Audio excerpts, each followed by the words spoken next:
आज ही Doubtnut app download करें। Doubtnut पर होगा अब आपके सभी मैथ्स, केमिस्ट्री, फिजिक्स और बायोलॉजी डाउट्स का सफाया। बस अपने क्वेश्चन की फोटो खींचो, उसे क्रॉप करो और तुरंत वीडियो सोल्यूशन पाओ। Download now.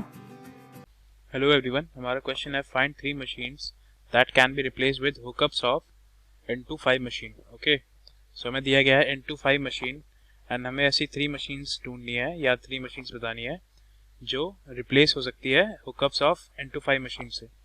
ओके, सो ऐसी कौन सी 3 मशीन है जिसका काम N25 मशीन कर सकती है?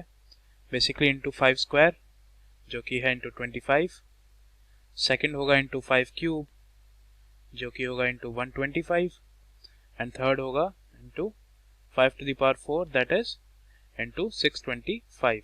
ओके, सो ये 3 मशीन्स का अगर हम रिप्लेसमेंट करें N25 मशीन से by repeating the machines, so we can work on these.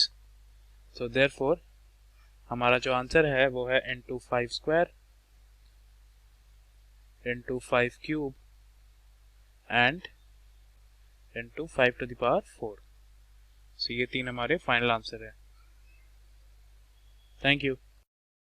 Class 6 से 12 से लेके नीट, IIT, जेईई मेंस और एडवांस के लेवल तक 10 मिलियन से ज्यादा स्टूडेंट्स का भरोसा।